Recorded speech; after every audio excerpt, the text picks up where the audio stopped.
I'd say I'm very vulnerable as a supervisor. I think I'm the king of stupid questions. I was always I've never shied away. I remember being at university, and I was always the one who would put the hand up to ask the question that everyone else was thinking, but no one wanted to ask because they thought it was stupid.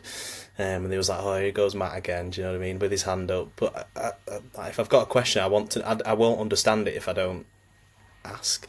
So yeah, I'm very vulnerable. I don't expect anyone to be a perfect clinician. All I want to do is help people achieve the best that they can be, and hopefully I can become the best I can be as I continue to grow as a clinician. And I'm not one of those, although we do sessions through primary care MSK and I've worked as a supervisor before, I don't think I'm better than anyone else. I've still got so much to learn. I've learned loads from people who have way less experience than me. I pick up stuff all the time. We always got stuff to learn from other people. So yeah, just be vulnerable. Let them know that mistakes can happen, but as long as you can, I know I keep going back to saying the word safe, but like as long as you can make sure this person isn't going to die, you know what I mean? As long as they're not going to die or end up with some lifelong disability because you've not done something, then that's fine.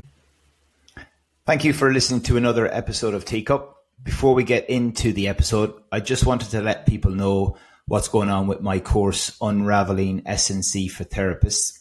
I work with companies called HDPN, Encore, and Training Made Easy, which all have available dates on their sites.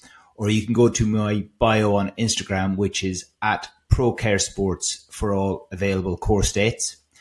If anyone is interested in hosting a course, please email me on info@procaresportsmedicine.com. Again, you can DM me on Instagram if you prefer.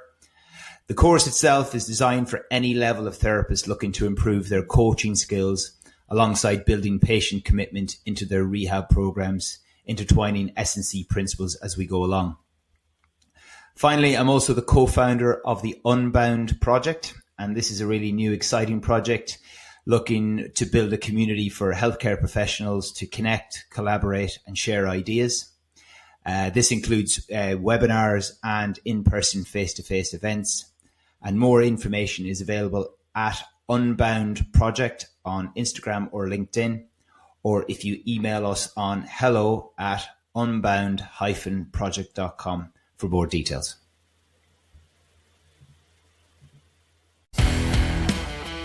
Well done. You have finally discovered the most important health podcast you will ever need as a medical professional. The conversations you are about to hear are guaranteed to change your clinical practice and hopefully transform you into a better conversationalist. They could even make you better crack at parties. Welcome to Teacup, where swearing is guaranteed. Roll with me, mate. Just see what happens. So ominous as well. I said, let's just see what happens. Yeah. So I'm going to introduce you as and see if you know the group. It's an old group now. So it's Matt, FCP, yeah, you know me, Wedderburn. Is that how you pronounce it? That is how I pronounce it, yeah. Do you know the hip hop band that sang that lyric? I don't know. It's because you're fucking really young. Probably. That's an Order by Nature track, and that goes out to my brother Brendan McCauley, who's a big fan of that track. So I wanted to get a little radio DJ voice going on here. So welcome, Matt. Thanks for joining me. We're going to talk all things FCP. But before we get, for having me. Yeah, no worries, pal. And what we're going to get into is your quickfire questions. So, you ready to go? The man from Salford, Cantona or Keane? Cantona. Coach or therapist? I agree. I kind of agree as well, you know what I mean? But it's like different eras. After that, it was Keane, you know what I mean? Coach or therapist, swearing or not swearing? Swearing. Lucky, because that would have been painful. Night in or versus night out? Night out. Good man. Yeah! Woo! Come on. Yeah. This is good. I love it. Cantona on a night out. We're going for it. There we go. Communication or exercise? Communication. Mouthful of Skittles or a mouthful of Maltesers? Maltesers. Okay, that's going to be a mushy chocolate mess, that. Yeah, it is, yeah. Well, I didn't know where that question was going to go, to be honest, Andrew. Good. In case you thought you were like, I've heard all these ones before. You didn't fucking hear that one. Indian or Italian? Italian. I didn't specify what I was talking about there. So that's the teaching or treating, Teaching. dancing or chatting, Chatting. Wu-Tang or Dr. Dre. Dr. Dre. The correct answer was Wu-Tang for the children, actually. So I'm sorry, Wu-Tang is for the children, which is also for my nephew. He won't be listening to this, but that's another thing. Nice one. And then to kind of finish off this, music that you think would relate to you as a personality, but maybe as a therapist or wherever way you want to go with the music question. Yeah, I had a bit of a think about this one because I was a bit unsure. A lot of people say I'm quite chill, quite relaxed, so I'd probably go with some sort of, I don't know, smooth jazz or something like that. Smooth jazz. It's the least Salford thing I've ever heard. Yeah. Smooth jazz. Just not even I don't even, just people say I'm really chill. Smooth jazz. Yeah, that's it. Smooth jazz. Nice. Smooth FM. Yeah, well, let's see how that works in with your personality as an educator. You do, like, obviously people can check you out, and your company's called, what is it now? It's A Primary Care MSK. Yeah, and that's a purely education company, isn't it? Yeah, exactly. Purely education. So it's MSK CPD basically for not just physios, primarily physios who want to step into that role or in that role, but targeting the wider audience as well. So GPs, AMPs, your ACPs, etc., who still see a lot of these MSK cases in primary care. So yeah, we're filling that gap and that void of providing these opportunities for those clinicians basically. So yeah. And then you also work as an FCP yourself as well? Yeah. Yeah. Work as an FCP as well in primary care. So I just was like, no, I'm a fucking boiler engineer. Yeah. Just winging it. I just use all these blanks. Yeah, they haven't a clue what I'm talking about. Yeah, that would have been good. Right, so I did send you some questions because I wanted to be a little bit more specific with you because I had Mehmet Cem on before. I was listening back to that today, actually, just to kind of see that I didn't cross over with similar stuff. So with you, I thought it might be a bit better to direct the questions specifically. So what does effective communication look like in first contact MSK consultation? Like what do you think is effective, or how would you describe that? I mean, before I start, all your questions got me thinking, to be honest. So it's some really great questions. I think with primary care, we've got a limited time to deal with this patient as a one-off appointment. Essentially, that's what we're trying to do. So we're assessing and managing these undifferentiated conditions, as a lot of physios do anyway, especially if they receive self-referrals. But we've got this 20-30 minute appointment slot where we've got to get to the crux of what the issue is, how we're going to effectively manage it without the beauty of maybe seeing them multiple times as you might do through a rehab process, for example. So when we're seeing them as this one-off, I talk about this a lot and I always sound like a broken record, but building trust is so important, and it's a difficult skill to do that in a short amount of time. It's difficult to do that. You've got to build that trust, you've got to build that rapport and that relationship with the patient in such a short space of time. And as humans, we don't always get on with everyone anyway, do we? But we've got to try and make it work. So if we can do that with different techniques and tips and clinical experience, etc., make sure we're obviously listening to the patient, getting across, getting an understanding of their ICE, all that sort of jazz. We can make a difference in these small appointment times and these limited consultations that we have. So yeah, effective communication in that setting is challenging because you've got to get it all done in that short space, limited appointment time, but it's not impossible. So what I just take from that, obviously, and just being, it's pressure, isn't there? There's pressure. There's pressure anyway as a therapist or a clinician. You can have every clinician in here to get but so even with doctors to some degree, there's an element of you could book a blood test or you book an image, or the physio might give you something and they'll be coming back. But in this role, there is a pressure in some ways, like you said, to get it all wrapped up and done in 20 to 30 minutes and try to minimize that contact back. With that pressure, then obviously you have to try and coach, especially new therapists coming into this role. Is there any techniques that you use with regards to pressure? I know that's a very difficult question. I don't know if I know the answer to that. You're probably thinking, thanks, Andrew, for chucking me under the bus here. But or we can just discuss it if you like, because I'm interested in it. It's like, how do you get people to kind of nearly calm that down? It's a bit like in sport, how do you not panic here? Any I ideas? think first of all, you've got to be the right person for it. Do you know what I mean? FCP or primary care isn't for everyone.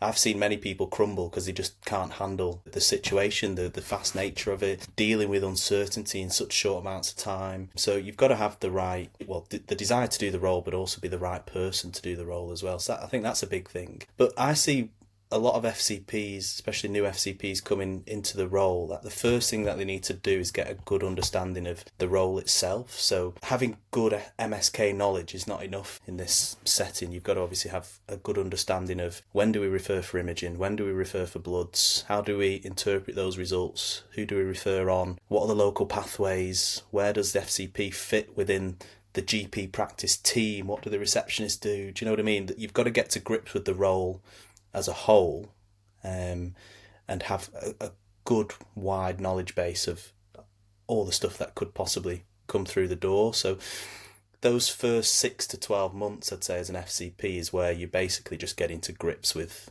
things, make sure you've got good knowledge of your red flags, etc. So you can practice safe, essentially.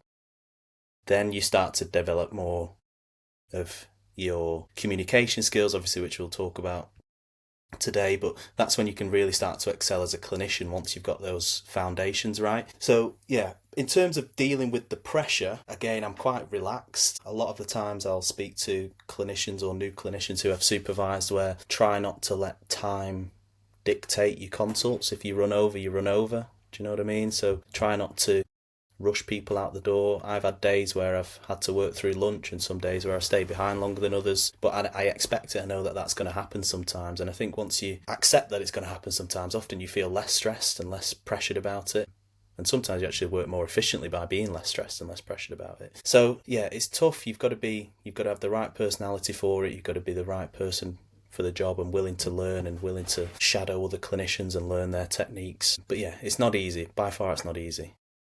Yeah, brilliant. That's a really good answer, because what I've heard then there definitely is that is a really good one around. I think some people might go into it because they're thinking that's the only career progression, and I think for some people that is the only career progression at the moment, especially down here in Cornwall where I work. Sometimes there's no roles. I do a clinical specialist role, but there's not many of them. The SCP is kind of considered that kind of progression, and it's.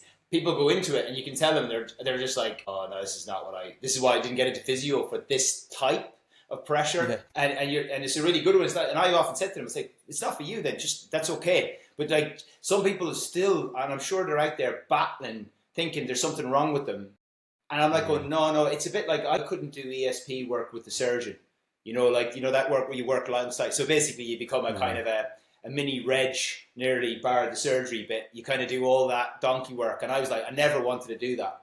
You know what I mean? There's a temptation there that you could sit and you'd learn and stuff, but I thought, no, that's not for me. And again, I think that your first one there, know the role, and maybe spend some time with somebody before maybe even diving into it, just so you can kind of think, right, is this for me? Then the kind of the role is a really good one as well. Yeah. So because that will probably make your time a lot more efficient as well, if you know the systems and you know how to have your structure, I guess is what you're saying as well. It's like, having that ready to go for people, and spend that first 6 months. It's going to be hard. This is probably some experienced physios as well going into you or trying to learn from you that have maybe could even have up to 10 years, even more experience, flipping to FCP and feeling like they're back in school again. And feeling a bit 100%. Like this is hard work, isn't it? So that was a really good point. Well, like just give it that 6 to 12 months, and you'll get those systems. And once those systems are in place, and you've got the right personality, you're gonna go forward. Yeah. So they're really good, solid evidence. Anything else you'd want to add to that before I kind of move on? Not necessarily. It's just all about efficiency. A lot, like you say, you can get clinicians who have been 10 years qualified and know all the stuff, but sometimes they just can't do it efficiently in that sort of environment, and that just comes with anything. It comes with practice, doesn't it? Any time you start a new job role, you learn to become more efficient doing it over a period of time. So yeah, as long as you can grind it out, get through those first few months, like I say, a lot of people do really, really well. Some people realise it's not for them and move on for something else, which is totally fine.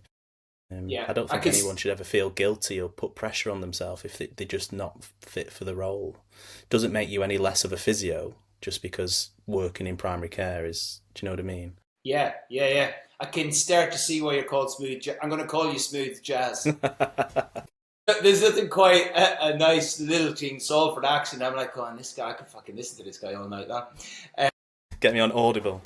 Get him in for Audible. Yeah, exactly. What do you think about, and again, I'll use the word, but if you're not familiar, and I don't want to, it's like contracting patients because you've got this 30 minutes, 20 minutes, and part of that's going to be documentation and stuff.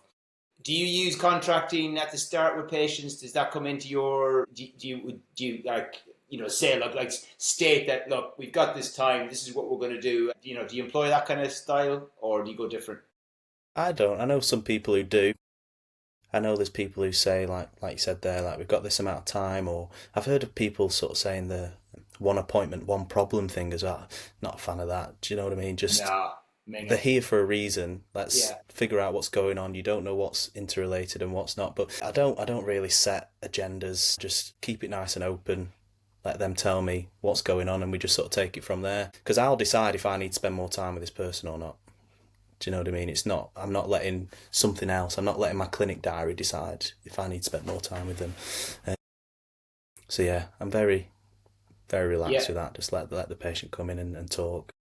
Yeah, I completely agree with that as well. I think that's, I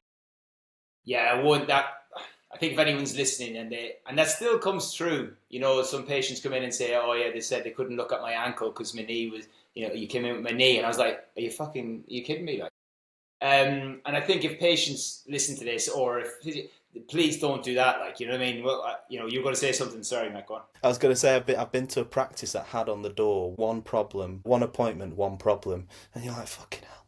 It's like a fucking lyric from a shit song. Exactly. It's just crazy, isn't it? It's crazy, but yeah, that's just me. That's just how I've been mentored to do things. Other people may be different. Yeah. One of those things, unfortunately. You mentioned about mentor differently, yes. Was there anyone specific or any one thing that you kind of, when you were trying to find a mentor, or did you get lucky? I got lucky, I'd say. I will always say like one of my best mentors. I've had amazing like physio mentors throughout my career, 100%. Like I spent lots of time with them, but for primary care specifically, one of the best mentors I had was a GP that I worked with, and he was just one of those people who had all the time in the world for you. Doesn't matter if he's rammed, he's happy for you to come and see him and would sit down and spend time with you. And the leadership and the supervision that he could provide, it was amazing. So yeah, definitely got lucky. Give me just not to say who it is or whatever, but what personality trait did you think was that he showed you was the reason why you thought he was good? It was just his relaxed sense. It was a bit like what I was talking about earlier, how he would be very chill and open. He didn't let time constrain his appointments. He would always help other clinicians if someone was in crisis, if someone was really struggling with certain patients. He was just always there and always willing to offer an open hand, very much an arm around the shoulder type of person. Do you know what I mean? Sort of brought you along with him rather than telling you this and that. So he's what I would call like a coach. Yeah, he's fucking sound, basically. Yeah, pretty much. Yeah. In your language, it's fucking sound. Yeah. But like, you know what I mean? It doesn't take much, isn't it? It sounded also like personalities connected as well, but it sounded like he was also doing that for others, and that's the other thing in our profession. I don't know what you think as well, because I'm sure you've met other people who aren't as good. And I think if anyone's in a teaching role or an education role as well, it's so important that kind of like, sorry, my brain goes a bit like this, I only realized recently, and it's just made me think of it, was I was doing this kind of, there's these personality cards. We were doing it in like a team building type thing. And I had done some of this stuff before. You can like pick different colors, and those colors are different kind of personality traits, and some of them are like really obviously kind of like a certain personality type, and you can pick which ones you are. And when I did it, I was like, you had to pick 6 cards, and I thought, yeah, all of this kind of looks like who I am. Do you know what I mean? That would be a good description of me. And what was interesting then was when I'm with a patient, I laid them out. It's a total light bulb there about 2 months ago. And I went, these cards in front of me are when I'm with a patient. And then I had a bunch of other cards and they were like, this is what I'm like with colleagues. And they were different. Not in a kind of like I was a total, but like the kind of slightly, I suppose the role you play in an educator sometimes. And I got to probably be careful of it as well. But it was like going, wow, I actually need to probably bring a little bit of that, what I have with the patient, into maybe my education role sometimes with direct colleagues.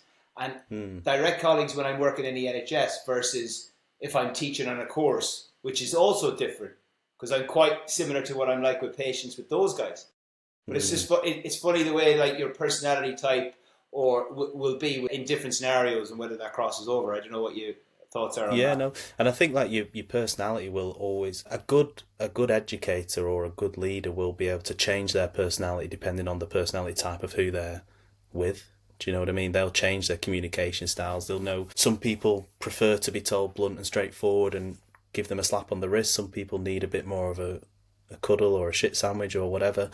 Yeah. So people like the best people I've like the mentor I'm talking about, he was very fluid in how he did things and clearly knew how to work with me and what worked for me as a person, and he probably was very different with other people depending on their type. So yeah, totally agree with you.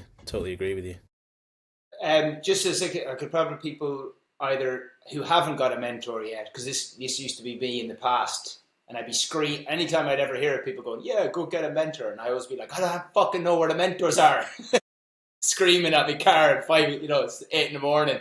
Like going, oh, the fuck do these guys get mentors, And the thing about it was I was determined. Like, I don't know what your experience of that was I was always on the lookout for it. So I think, when you were saying you got lucky, did you come across others and this was, or how did you put yourself in that position? Did you do anything, do you think, that put you out there? Or I'm not too sure. I've got limited experience in this because like it's not something that I've not looked for a mentor. Do you know what I mean? And I think to me it sounds a bit weird if you go to someone and say, "Will you be my mentor?" I don't know if that changes the dynamic of the relationship. It's almost just like a naturally occurring thing. Do you know what I mean? You don't need to go up to someone and establish, "You be my mentor and I be the mentee," or whatever. So it's just a natural thing. Like we got on as people, we got on as clinicians. He valued the role that we provided.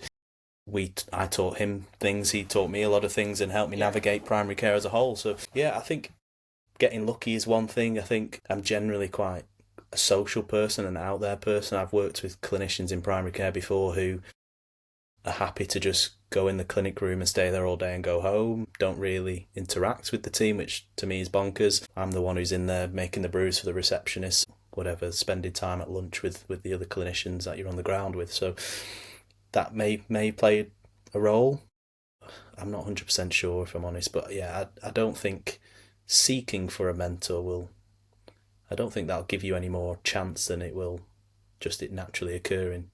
Yeah, no, that's a fair point. I think that's on reflection, that's exactly what's happened to me, but it's just interesting because I've heard people's, when they're like going, oh, I found this mentor and it was brilliant. But like, as you said, you don't find them. You don't go to the fucking mentor book and find them. Yeah.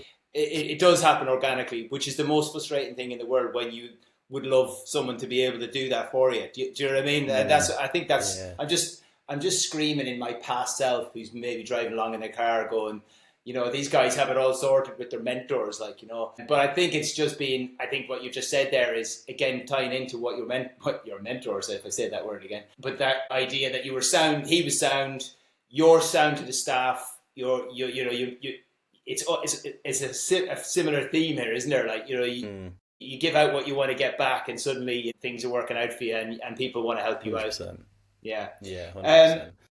So, like, another question, just to kind of bring it back again, is just kind of thinking about how, like, obviously, because it's quite a medical role to some degree, what you're doing is like, but because also at the same time, MSK pain is so tricky and multifactorial. How do you find that with going from quite a biomedical model to a biopsychosocial model in your conversation with patients? Is there anything in there that kind of, you got any tips in there regarding communication? Yeah, and like you said, it's so challenging because we're in an environment where patients are coming in and want a medical diagnosis. Do you know what I mean? They're coming in with a question of, look, Matt, what's wrong with me? Or look, Andrew, what's wrong with me? And generally they'll come in with 4 questions. I speak about this a lot. They'll say, what's wrong with me? Why has it happened? Or how did it happen? When am I going to get better? And what are you going to do about it? Basically, those are the 4 things that patients will come in with. So it is a very biomedical environment. We do have to understand, again, sound like a broken record, but their eyesight, I could scream from the rooftops really, like understand what they think's going on, maybe what they're expecting from you or from the healthcare system as a whole, how it's impacting them socially, how it's impacting them with work, financially, etc. And you just need to give a shit, basically. Just need to care about the person, get an understanding as to how this what's brought them to see you about this shoulder pain or whatever, and get to the crux of what the main concerns are. Now, obviously, we pick and choose how much depth we go into. If someone's had an ankle sprain, I'm not going to ask them, what do you think's going on? What are you concerned about with this? Do you know what I mean? So you pick and choose with some of those, but obviously those more complex cases, it's like I say, it's just about caring about the person and trying to get an understanding as to why they're here, what it's stopping them doing, and then you just consider all that into your management plan. Does this person need a social prescriber? Have they got financial issues? Do they suffer with loneliness? Who knows? Can we make every contact count? Giving them physical activity advice, do you know what I mean? Getting them eating better, sleeping better, and a lot of this stuff we can't go into lots of depth within the short consultation time, but we can start to plant the seeds. The need to plant the seed. There's a new slogan for you.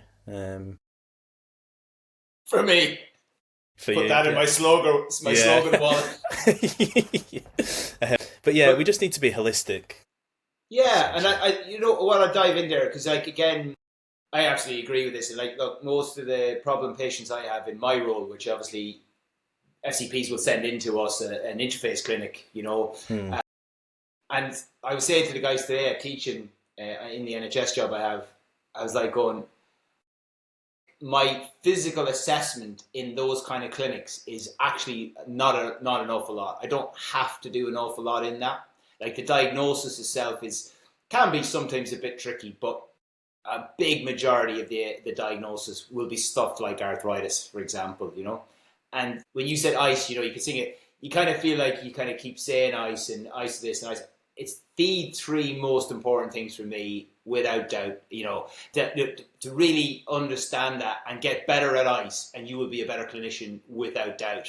I just don't think, I don't know what you think about when you're teaching clinicians. Do you find that they don't value it, or do they not value it at the start, or do you see problems with that, and that's what then leads down the problems down the road because they haven't done that correctly? What do you think? Yeah, 100%. I think with ice, a lot of people see it as a tick box exercise, whether it's for like some sort of notes audit or just because they've been told to do it. They don't obviously then end up asking it in the right way, and they get the pushback of, oh, well, you're the expert, you tell me, and all that sort of jazz. But yeah, I always say to anyone who I've supervised that ice is essentially the basis of your whole consultation. That's why they're here to see you. Do you know what I mean? They're not here to stroke your ego and find out how good you are at diagnosing things. They've got a clinical concern and they want you to help them, essentially. So the reason why ice is so important and getting it right in your subjective is because that's how you control the consultation for your management in primary care. So you'll get people, I'm sure you do and we do all the time, of people coming in and wanting scans or referrals or whatever, seeing a specialist, and maybe it's not the right thing for them. But if you can build that rapport with them, build that relationship, really get to the crux of what their ideas, concerns and expectations are, do your assessment, and then address all that again in your management plan, you're gonna have sort of huge control over it, because you've got, I don't know, let's say you've got this shoulder issue, you'd be like, look, Andrew, I know you said that you've worried this could be a tear in your shoulder. Great news, had a good look. Doesn't seem like anything worrying's going on here. Blah blah blah blah. You sort of constantly going back to what they've said before. Yeah. Do you know what I mean? So yeah, I find it so important. It's basically the crux of the whole consultation, really. Which is why I think we're a coach over a therapist first, I would put it like we're a therapist, obviously, because we need to have certain knowledge around pathology, but the coach bit allows you to become a therapist.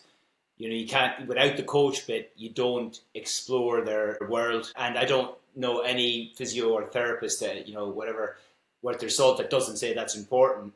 But it's still interesting that it still takes people years to realize that. And like the idea of like concerns are such a, like, as you said, I think there was a recent paper there I was reading, I think it was Peter Sullivan's group looking at, I think I might have mentioned on the previous podcast as well, about like interviews. They looked at like proper reassurance and how reassurance was given to patients. So they recorded these therapists interviewing patients, and it was quite interesting around some of the therapists were going straight to reassuring people about the X-ray and the MRI. And when you, like, I could imagine being in a consultation, especially being recorded, you know, the way your brain goes, it starts to think, to overthink, and you know what I mean? It's not the same, is it? But still, when you read the transcript, you know the physio, if they read it back, would have been like, fucking hell, I was not listening to that patient. But then again, you could easily fall into that trap thinking, right, I need to explain the X-ray. And in this transcript was, I'm not that bothered about the X-ray. And then the physio would go, and the X-ray is fine. And and the patient's like, yeah, I'm not too worried about the X-ray, you know. And it was just like, wow. And that's in a nutshell. It's like, what I am worried about was this thing. And like you just said, if you've got the first 10 minutes wrapped up with ice, then your next 10 minutes are going to take the pressure off. That's why you can be probably chill. Because you're like, okay, if I can answer that bit, most people will be kind of going, sweet, right? Yeah, I'll head to physio. Now I know that, fucking sweet. Or, yeah, I'm all right to wait for a blood test or whatever, because it just makes that bit. I think, like you said at the very beginning, this pressure, you know, that I think, and the right personality types, because they go with, right, I need to do everything, so then I'll know. And you're like going, hang on a second, there's so much before that, you know? Yeah, totally. So I think it's normal for it to take so long for it to sink in, though, because I would say the same about myself. Do you know what I mean? I think you can't. I've said this to other people before, colleagues and people who have supervised before. When we talk about communication skills, we often talk about how maybe it wasn't well taught at university and all this sort of stuff, but you've got to have the baseline knowledge of how to be a safe and good physio first before you can start to expand on that, or else it's pointless. Do you know what I mean? So you've got to know something to know when not to use something. Do you know what I mean? So definitely. So yeah, I think understanding ice does take a time to develop, and I'm sure if you went back and watched me practice 3 or 4 years ago, it would have been dog shit. Do you know what I mean? But I've built on that and learned, and hope still learning, definitely still learning, far from perfect. But yeah, it does take time. I think that's the awareness into. Yeah, I think it's a great point. In fairness, yeah, that is a really good point. And again, listening back to when I was saying about mentors, and someone probably listening there, it's grand for you guys because you got the experience of knowing the information. Yeah, it's all right to be chill when you're like, this isn't this, because I've seen this before and I know the investigations to do. So yeah, it absolutely does allow you. You need that solid information to then be able to be relaxed about what you say. And I completely agree with that. It's like being a student, wasn't it? You know, when you were a student, you just fucking, you know, it was awful, wasn't it? It was just an absolute car crash. So, and I think it's just reassuring people that, again, that's all right. And that maybe if you're really brand new to physio and you're ended up in that role quite quickly, then at least you can understand it, right? Probably getting those fundamentals in as quick as possible will help that. But likewise, if you are inexperienced and you know the fundamentals and you're still struggling, then it's probably your ice that's the issue. Do you know what I mean? I don't know what you think about that. Yeah, totally. But the good thing about working in primary care is it's a great way to get clinical mileage in, because you're going to just see so many people. Do you know what I mean? So much different stuff. Reps. Lots of reps. So as long as you're safe, then it sounds bad, but you almost do have that time to develop those skills. And those who you see earlier on in your career might see the worst side of you, and those who see you 5 years later see an excellent clinician who's basically reached the level of mastery. Do you know what I mean? Who could just do it. So yeah, totally agree. Agree. It's just reps. It's just repping it out, being aware is a key thing, but get those fundamentals right. Be a safe clinician, have a desire to learn, be able to deal with the pressure, or be willing to put up with the pressure, and you'll excel in that role. Without giving you kind of just saying my answer, because I realise I can do that sometimes. You said said something about being safe, and that kind of. And what's the question really you want to answer? Maybe I'll come back to it, because I don't want to kind of lead you into that. I'll come back to it. What another really important area, particularly depending on where you work, and I don't know your necessarily socioeconomic background and where you work and stuff like that, but what's the story with your opinions on health literacy? Like how much do you come across, especially with regards to patients' understanding, and then how you can improve on that maybe, especially with some of the information you have to give them? Anything you do with that? I've been lucky enough to work in different areas across the Northwest where some are very affluent, very high reading ages, where just the general population is a lot healthier. They don't smoke, don't drink, all that sort of stuff. Very healthy, elderly, long lives, sorry.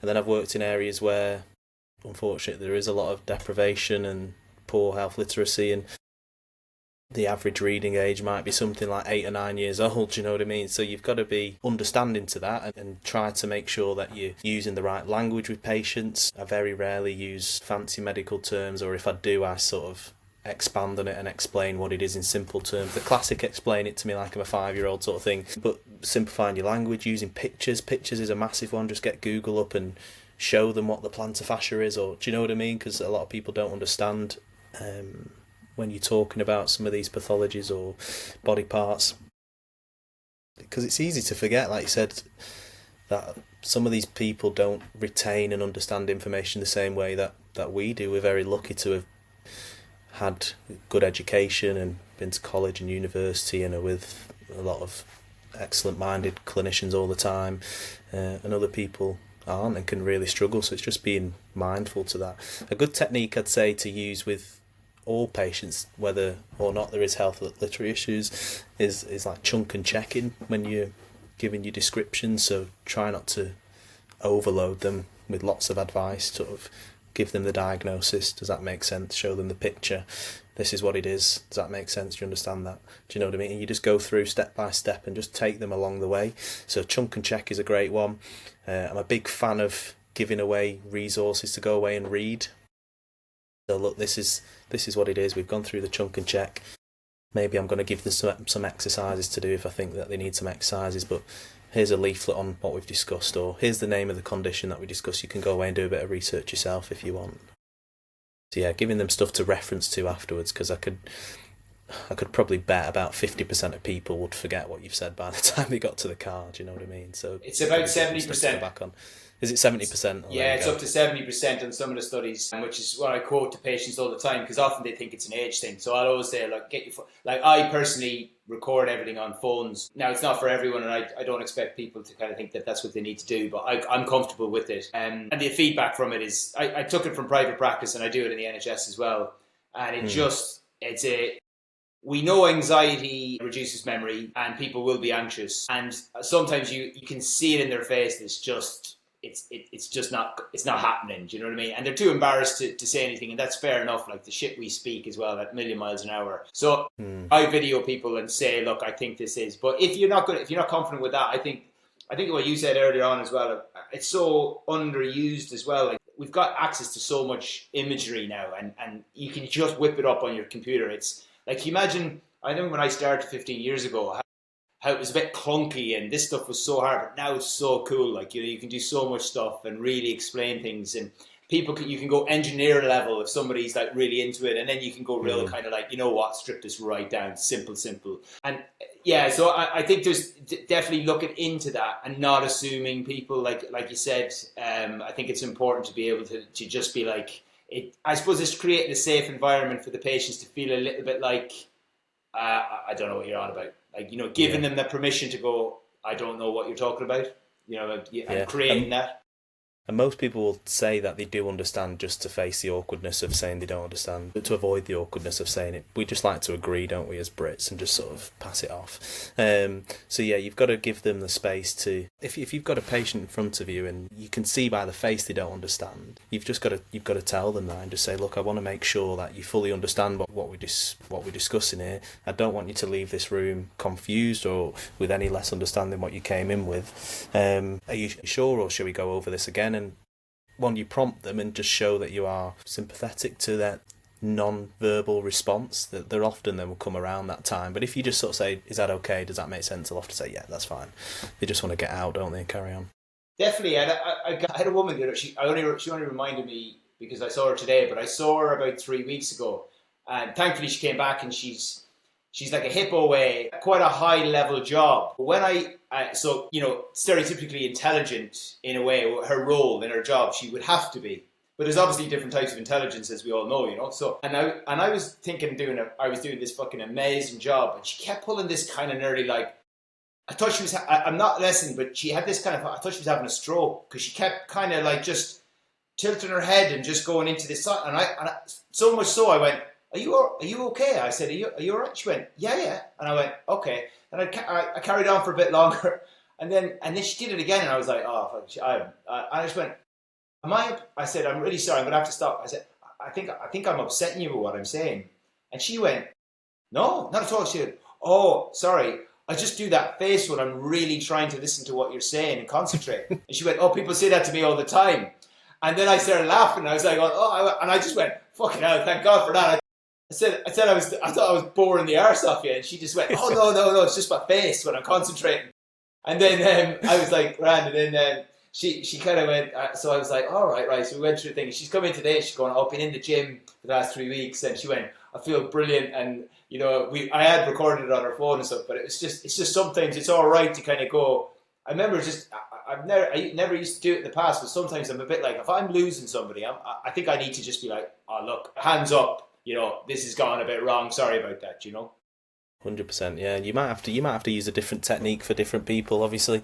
But yeah, you've got to be privy to it, because if you're just trying to get people out the door, like I said, they'll nod and shake your hand and walk off, but they're just going to come back in a few weeks' time and either see you again or see someone else and say, well, not really have much clarity as to what they should have gone away with the first time. Do you know what I mean? So, because we're managing a community here in primary care, and we want to try and reduce repeat attendances. Obviously, they reduce the impacts on secondary care and referrals, etc., and further tests. So we've got to try and get it right first time. It reminds me, actually, weirdly, it's quite a link to the thing I was kind of forgetting earlier on. Is so you're training obviously therapists to be FCPs, and obviously you have to kind of train that kind of.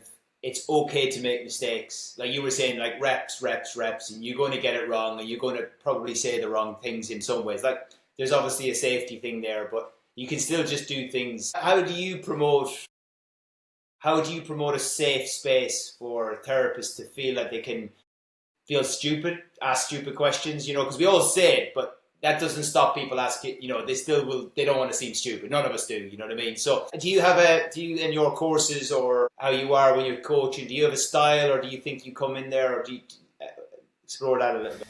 Yeah, I'm very vulnerable as a supervisor. I think I'm the king of stupid questions. I was always, I've never shied away. I remember being at university, and I was always the one who would put the hand up to ask the question that everyone else was thinking, but no one wanted to ask because they thought it was stupid.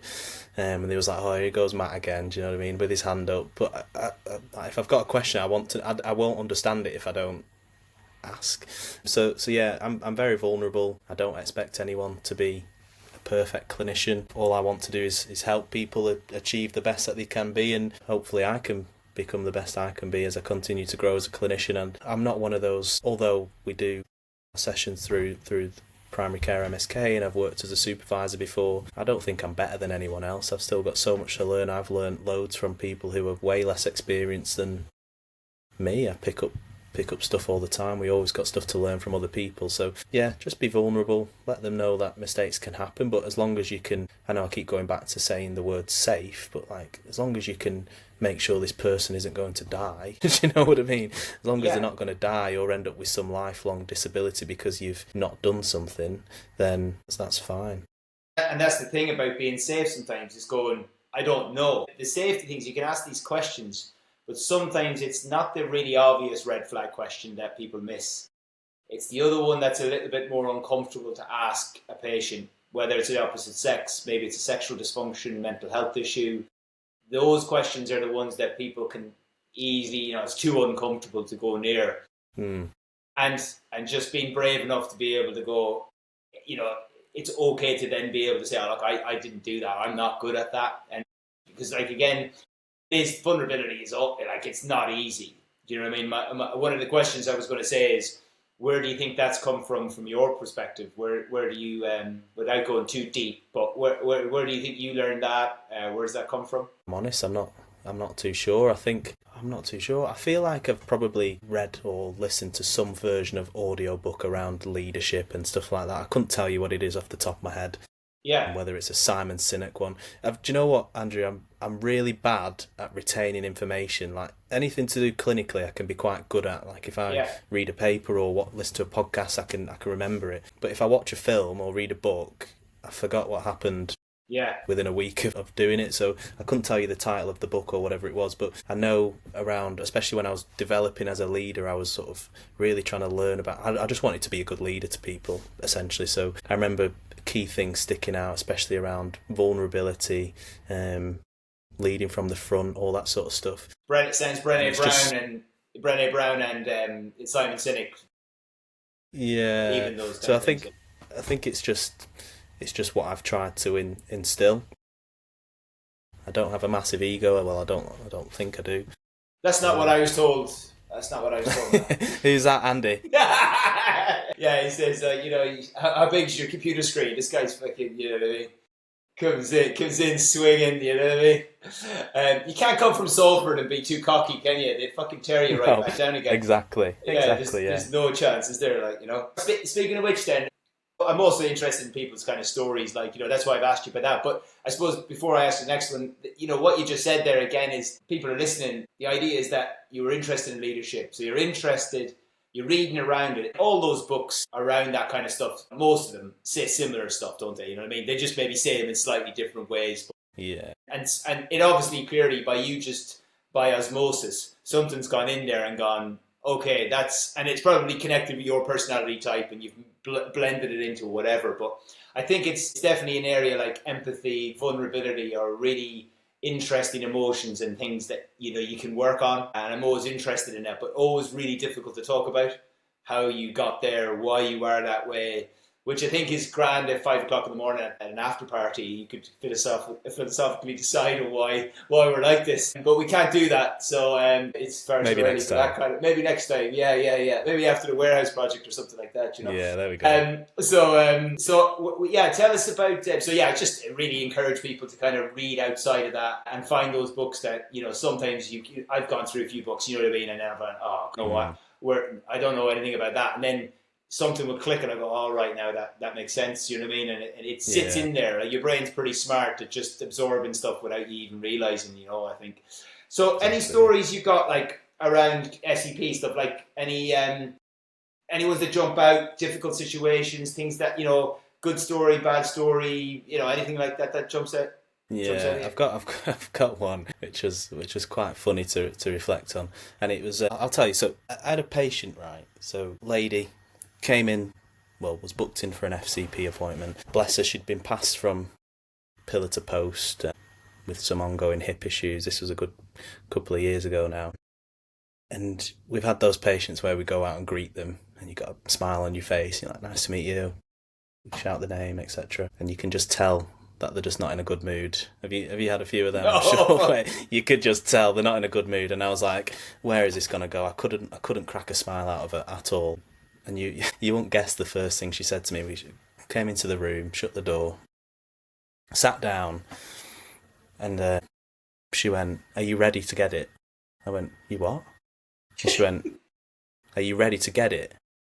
I went, what on earth? Like, I'd not met this person before, but she was ready. She was preparing me that she's about to go in on me, basically. And she unleashed for a good, it probably felt longer than what it was. It was probably about 2 or 3 minutes, and it was all around how hard it is to get a GP appointment. She didn't want to come in and see an FCP. She'd found that the NHS was so inefficient. She wanted this hip issue sorting. She wants an injection and no one will inject her.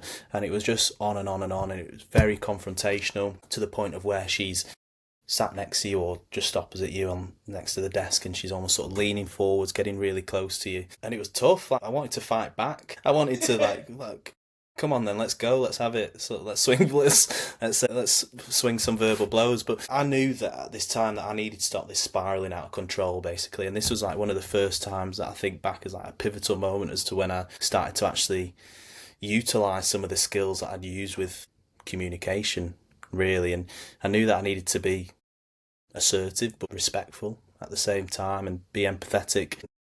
And essentially what I did was use a technique of pattern interruption, which was a technique that one of my GP mentors had given me before. And she was going on and on, getting quite confrontational. I was like, look, hope you don't mind if I just butt in. I hope you don't mind too. It sounds like you're having a really, really bad time with this hip issue, and I really want to help you, but I just can't concentrate when you're shouting at me. And she just went quite quiet. She almost looked shocked that I'd even spoke, to be honest. And she was like, yeah, I'm sorry about that.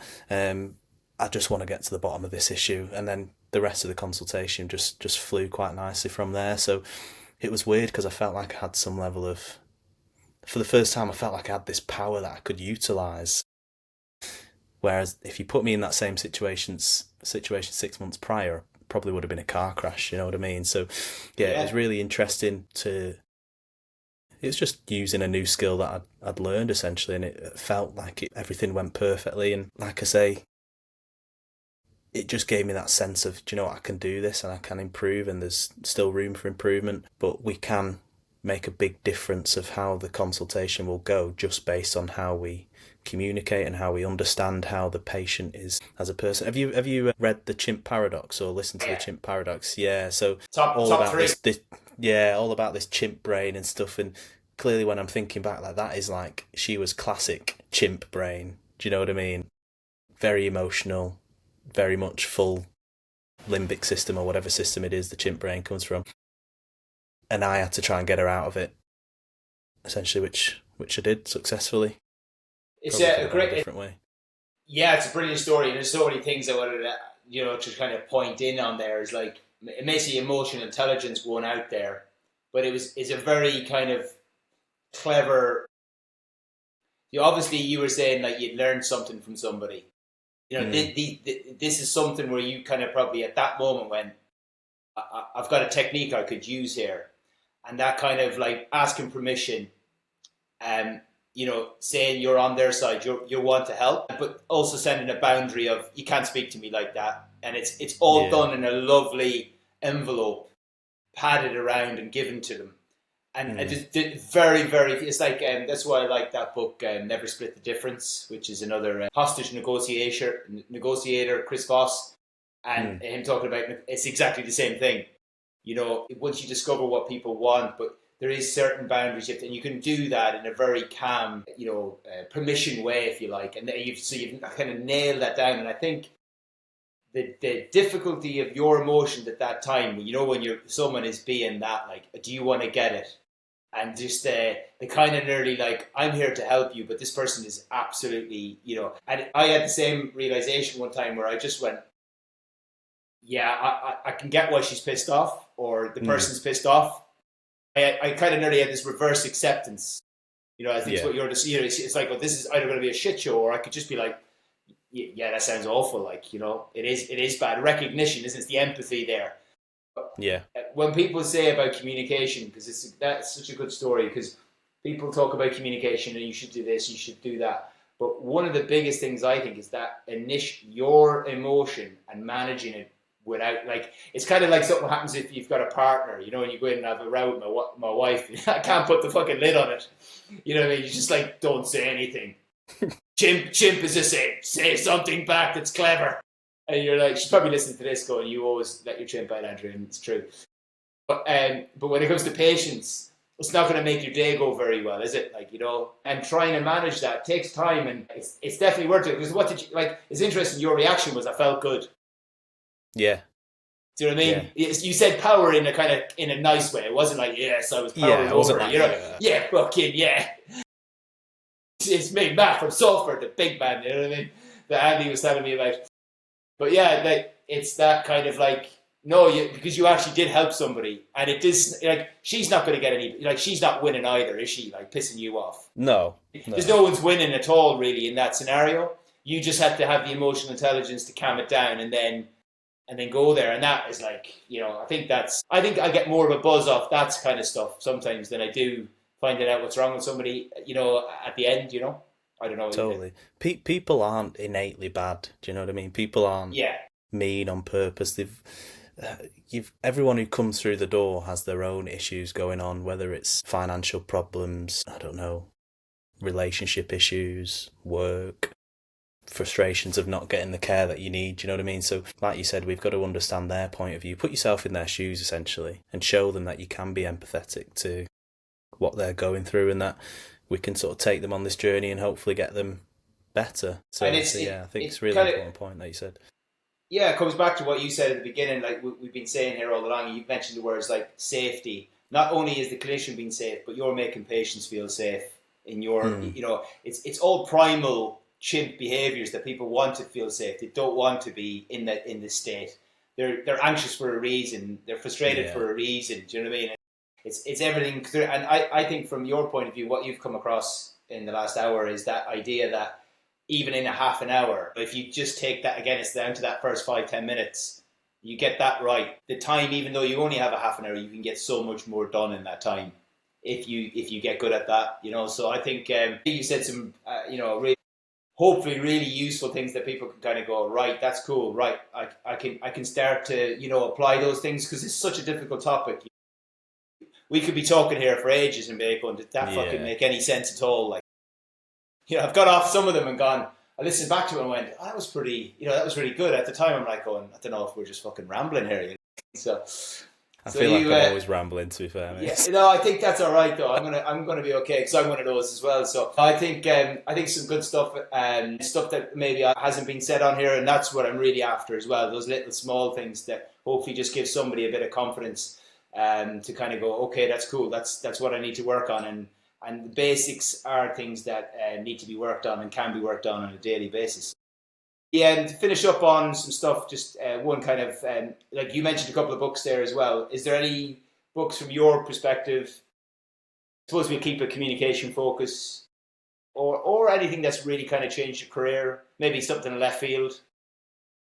Again, I had to think about that one, because, like I said, I've got a very bad memory. The Chimp Paradox is like one of my top influential books on me. I really like that. Like, it's like what you said, how you even start going back to thinking about how you discuss with your partner and like the way you raise issues and if you have a row, etc. So the Chimp Paradox is a great one.